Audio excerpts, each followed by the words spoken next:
Sa araw-araw na laman ka ng kalsada, never kang may immune sa traffic, init ng ulo at mga pasaway. May biglang tatawid, bubusinahan ka kahit kakago pa lang, sisingitan ka at yung mga di marunong sumignal. Ang daling magalit, makipag-away. Pero pangga madali ring magpigil kapag inisip mo na may pamilya kang naghihintay na makauwi ka ng ligtas. Isipin mo yung pamilya mo na nakangiti pagpasok mo ng bahay at mahigpit na yayakap sa'yo. Hinga ng malalim pangga at pakawalan ang galit dahil ikaw sa pamilya mo ay walang kapalit. Isang paalalang pangga mula sa inyong number 106.7 Energy FM. Wag mo sabihin radyo. Wag mo sabihin radyo. Sabihin mo. Sabihin mo. Energy. Energy. Lihim ng liham. Ang pinakamakulit na girlfriend mo sa balat ng radyo. Isang magandang morning sa inyong lahat! Ako pa rin po nag-iisang girlfriend mo sa radio. My name is Lindsay. Makulit pero may puso, handang makinig sa mga kwento mo. Alam mo, feeling ko kailangan mo na siyang iwan kasi it doesn't make sense. Ang kwento sa lihim ng liham. Mahal kong Lindsay. Magandang araw po sa inyong lahat. Susubukan ko pong paikliin itong storya ko. Pasensya na po dahil hindi po ako magaling magkwento. Konting background lang po, DJ Lindsay. I've always been a victim of ghosting and comfort fling. Di ko alam kung bakit suki ako. Palagi na lang akong nasasaktan, matapos iwan. O di kaya naman, ang laging sagot sa akin is, hindi ako sigurado sa'yo. Ako yung siguro sandaling minamahal pero hindi pinapanindigan. Kailan lang po, DJ Lindsay, bigla akong nakita ulit itong old friend ko. Siguro mga 10 years na kaming hindi nagkikita. Back then, we were so close. Nung medyo bata pa kami, naalala ko, sobrang sweet nitong lalaki na to. Laging gentle kapag nagsasalita. Tapos kapag kasama mo siya, parang sobrang special mo para sa kanya. One time nga, pumunta pa ako dun sa lugar nila. Nung nakita ko yung parents niya at saka yung mga kapatid niya, hinanap ko siya. Ang sabi niya sa akin, lalo na nung mommy niya, matagal na raw na hindi nila kasama this guy. Nandun na raw sa syudad. Pero lately lang, nalaman ko na bumalik pala siya dahil hindi nag-work out yung relasyon niya for 7 long years. Grabe, no? Ang sabi nung kapatid niya sa akin, ate, ayaw lumabas ni kuya ng kwarto. Hindi namin alam kung anong ginagawa niya sa loob. Pero ang sabi puro trabaho lang daw ang iniintindi.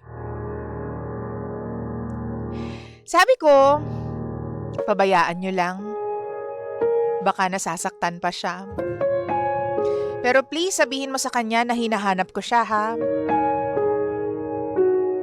I'm sure makikipagkita yun sa akin kasi nga close naman kami. Alam mo, akala ko, DJ Lindsay, kaya ko siyang i-tolerate. Akala ko baliwala lang sa akin kapag naglambing na naman tong lalaking to sa akin. So kahit hindi pa siya okay, pinilit ko siya na puntahan doon sa kanila. I went to their place at sabi ko sa kanya, Gawin natin yung mga ginagawa natin noon. Nung bata pa tayo. Kwentuhan, habulan. Akala ko DJ Lindsay mananatili lamang akong isang kaibigan sa lalaking ito. Well, yun ang akala ko.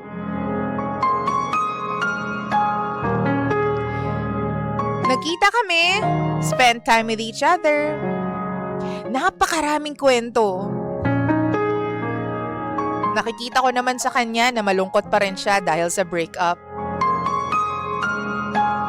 Naikwento niya rin sa akin na sobrang minahal niya yung girlfriend niya for 7 years.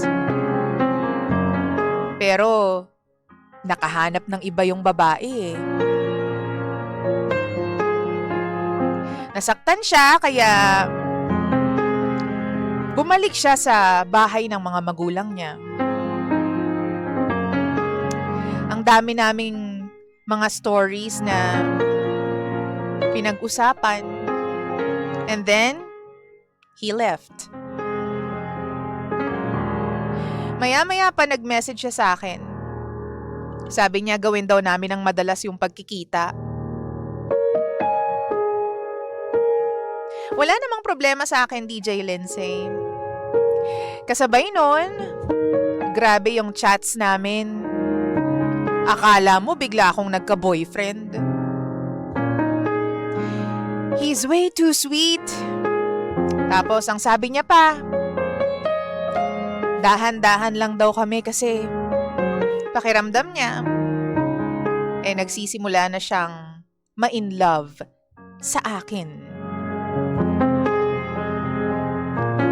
However, inamin niya rin naman sa akin, DJ Lindsay, na kailangan niya munang ayusin yung sarili niya. Yun yung masakit na part. Hihintayin ko pa siyang maging okay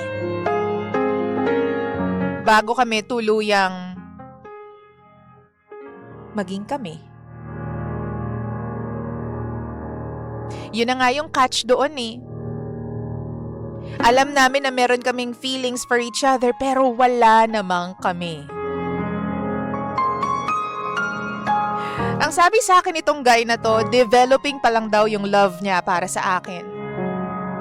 And he wants to stay put and wait hanggang maging buo ulit siya. Ang sabi niya sa akin, huwag ko raw siyang iwan kahit anong mangyari. Ako naman si tanga. I said yes. Hindi kita iiwan. After that week, DJ Lindsay, matapos ko sabihin sa kanya na nandito lang ako, I'll stay put. Hindi kita iiwan. Bigla na lang siyang nawala. Bigla na lang siyang hindi nagparamdam. No texts, no calls, no reply whatsoever. Alam mo yung matapos niyang maging sobrang sweet sa akin, bigla na lang nawala. So tinatanong ko yung sarili ko, may nagawa ba akong mali? Siyempre wala namang sasagot. Kung ako yung tatanungin, grabe nga eh. Para siyang biglang nagkaroon ng girlfriend. Pero wala namang kami. Feeling ko hindi pa talaga siya nakaka-move on. Siguro ayaw niya akong madamay doon sa struggle niya. But again, he wants me to stay put. Gusto niyang hintayin ko siya. Napakarupok ko, DJ Lindsay, dahil pumayag pa rin ako. Kasi kapag naging okay na siya, ang sabi niya, makakapag-focus na raw siya sa akin. Sa aming dalawa. Pumayag ako eh. Hindi ko alam kung bakit parang waiting shed yung drama ko.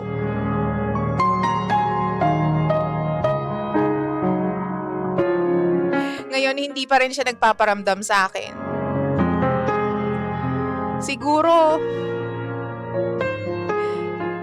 Siguro inaayos niya pa rin yung sarili niya. Taking his time. There's something inside me, DJ Lindsay, that believes na mabuting tao naman siya. At gusto ko, nandun ako kapag buo na ulit siya. Kapag hindi niya na mahal yung ex niya. Pero hindi ko alam kung paano ko i-handle yung sitwasyon na hindi siya nagpaparamdam ng matagal. Naiintindihan ko naman na hindi pa rin siya okay.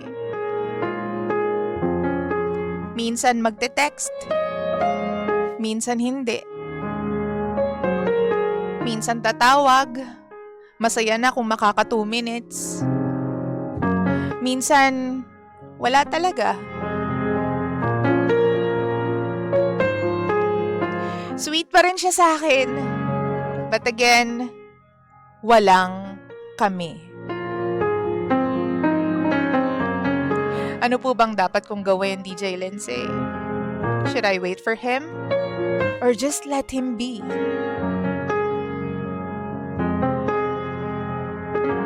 I want to be there as he heals. Pero feeling ko, ako yata yung mababroken hearted. Ako yata yung masasaktan ng dahil sa kanya. Maraming salamat. Ito po ang lihim ng aking liham.